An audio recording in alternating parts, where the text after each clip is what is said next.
KG খড়ে UMS তৈরি করতে চাই কিনা আগে আমার ডিসিশন নিতে হবে। তো এটা আমরা ধরে নেই, এটা হচ্ছে 5 কেজি খড়। কয় কেজি? 5 কেজি। 5 কেজি খড় আসলে পানি লাগবে কিভাবে? পানি কতটুকু লাগবে? 2.5 কেজির থেকে কত? 2.5 কেজির থেকে 2 কেজি 700 গ্রাম পর্যন্ত, সেটা ডিপেন্ড করবে এই খড়ের উপরে।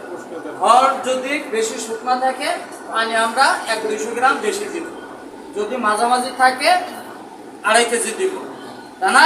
তাই এখন এই বালতিটা সামনে আনতে হবে। এখানে 2.5 কেজি পানি আছে, তাহলে আমরা 5 কেজি খড়ের জন্য মোটামুটি ময়স্চার আছে 2.5 কেজি পানি নিলাম। পানি যদি একটু কম বেশি হয় এর কোনো প্রবলেম নাই। ক্লিয়ার? আচ্ছা, এখন 2.5 কেজি পানি আমরা নিয়েছি, তাই তো? এখন প্রিয় প্রশিক্ষণার্থী খেয়াল রাখতে হবে সবচেয়ে সেন্সিটিভ বিষয় যেটা, এই 1 কেজি খড়ে সর্বোচ্চ 30 গ্রামের বেশি ইউরিয়া দেওয়া যাবে না। কত?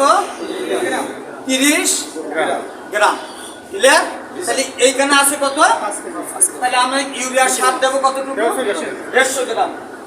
চলে আসো, 150 গ্রাম, তাই তো? হ্যাঁ, 150 গ্রাম। এটা মনে রাখতে হবে যে 29 গ্রাম হোক 1 কেজিতে, কিন্তু 31 গ্রাম যেন না হয়, তাহলে কিন্তু ইউরিয়া পয়জনিংটা হয়ে যাবে। আচ্ছা, হয়েছে। আচ্ছা, এখন 1 কেজি খড়ে আমরা গুড় দেবো কত? 240 গ্রাম থেকে 250 গ্রাম, তাই না? 240 গ্রাম থেকে 250 গ্রাম। আচ্ছা, এটা নিয়ে আসো। এখানে 5 কেজি আছে, তাহলে 750 গ্রাম গুড় আমরা দিব। চিটা গুড়, যেটাকে আমরা মোলাসেস বলি, লালি গুড়, ঝোলা গুড়, বিভিন্ন এলাকায় বিভিন্ন নামে এটাকে করা হয়।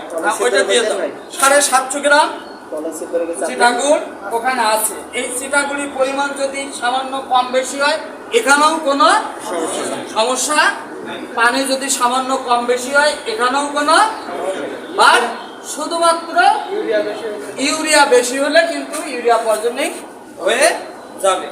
আচ্ছা, টোটালটা দিয়ে দাও।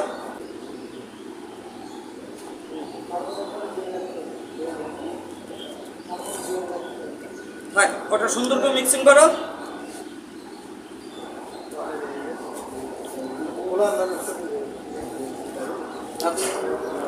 এখন আগে ছোট ছোট করে না খড়গুলো এই পলিথিনের বাইরে দাও, বাইরে দাও। একটু আমরা বিছাই, অর্ধেকগুলো বিছাই আর অর্ধেক এক সাইডে রাখি। না না, অর্ধেক এক সাইডে রাখি, একেবারে পাত দিকে টেনে নাও। ময়ূরদ্বীপ, পাত দিকে টেনে নাও। বিছাবা কোনগুলো? আরেকটু বিছাও, আরেকটু বিছাও। আচ্ছা, এখন ঠিক আছে, আর মিক্সিং করতে হবে না। এটা তুমি বাড়ি যখন করবা সংক্ষিপ্তভাবে আমরা শিখাই। আচ্ছা, এটা কিন্তু একটা শরবত হয়ে গেল, তাই না? বাট মনের ভুলো টেস্ট কেমন হলো বুঝতেছো, জিম্পার জন্য দিও না। সারাদিন পায়খানা করতে করতে না যাওয়া হয়ে যাবা। আচ্ছা, এখন ই করো, এই ওদিকে তাকানো যাবে না, এখন হাত দিয়ে করো। সেটা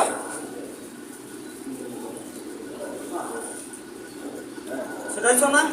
এবার এটা একটু উল্টাপাল্টা করো, হাতে উল্টাপাল্টা করো। হ্যাঁ, নিচের দিক চাপ দাও, নিচের দিক চাপ দাও, নিচে। আরে আটা যেভাবে ছানে না এইভাবে ই করো। উপরে নিয়ে কোনো কাজ না, ওর হচ্ছে নিচে নিচে ঠাসা দাও। আচ্ছা, এবার শুকনো গুলো তুমি ছড়াই দাও ওর পার। ওকে ওকে, আবার বিছাই দাও, আবার বিছাই দাও। হ্যাঁ, বাবা, আরে বাবা, এই সব বেশি করে দাও।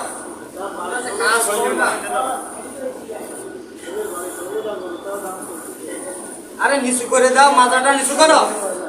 গ্রামের মানুষ আমরা, আরো 7 কেরা দক্ষিণ এলাকা আছে না।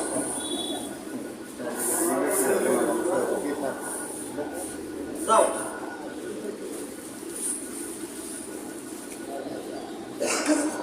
বেড়ে গেল। আর দিও না, থাক। ওকে, এবার সাইডে দাঁড়াও, সাইডে দাঁড়াও। এবার খেয়াল করে শোনো, ইহাকে ইউএমএস বলা হইয়া থাকে, তাই তো? এখন এই যারা এই বিশেষজ্ঞ ওরা পালার ঝাঁকা আমার দৃষ্টিতে আমার যে যাবারে করুক, বাংলাদেশে যদি পর্যাপ্ত কাঁচাঘাস পাওয়া যেত এর কথা কেউ মুখেও আনতো না।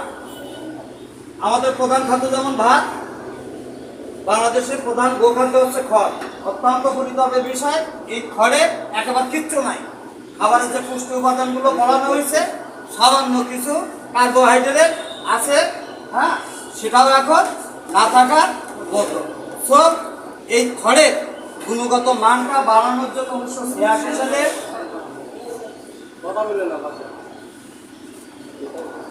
1986 সালে BLRI Bangladesh livestock research institute এই ইউএমএস পদ্ধতিটা আবিষ্কার করে খড়ের গুণগত মান কিছুটা বাড়ানোর জন্য। আচ্ছা, এখন প্রশ্ন আছে, এটা কয়দিন খাওয়ানো যাবে, কতক্ষণ পরে খাওয়ানো যাবে? এর কিছু বিধি নিষেধ আছে। এটা একবার তৈরি করে সর্বোচ্চ 3 দিন খাওয়ানো যায়। এই তৈরি করার পরে 15 মিনিট আধা ঘন্টা রাখতে হবে। এই যে এটা উঠাই দাও, চতুর সাইড দিয়ে এইগুলো আইনে কিছুক্ষণ রাখতে হবে যাতে এই রসটা ঘরে মিক্সিং হয়ে যায়। কথা বোঝা গেল? আচ্ছা, তারপর আমরা গরুরে খাওয়াবো। 6 মাস বয়সে কম বাছুরকে খাওয়ানো যাবে না, ছেড়ে যাবে না। 6 মাস বয়সে কম বাছুরকে খাওয়ানো যাবে না। সর্বোচ্চ প্রতিদিন একটা প্রাপ্ত বয়স্ক গরুকে 4 থেকে 5 কেজি ইউএমএস দিতে পারো। অনেক বিজ্ঞানী বলে ইচ্ছা মতো খাক, কিচ্ছু হবে না, কিন্তু আমি এর বিপক্ষে। আর 25 বছর নিয়ে তোমরা তো বই খাতা পড়ো, আমরা একেবারে গরুর ভিতরে হাত দেওয়া মানুষ ফিল্ডে, সুতরাং ওদের কথা বিশ্বাস আমি করিনি 25 বছর। যে কতদিন বেঁচে থাকে করব না। এই ঘরে কিন্তু কিছুই নাই। এখন দেখতে হবে এই ঘরটা খাওয়ানোর পরে যদি নালা ঝরে বা গায়ে গোটাগুটি হয়, জীবনেও ওই গরুরা দেওয়া যাবে না। এই কিছু বিষয়গুলো। আর এই ঘর খাওয়ানোর পরে পানি খাওয়ানো যাবে না। 1-2 ঘন্টার ভিতরে গরুর সঙ্গে পানি দেওয়া যাবে না। আমি কি বুঝাতে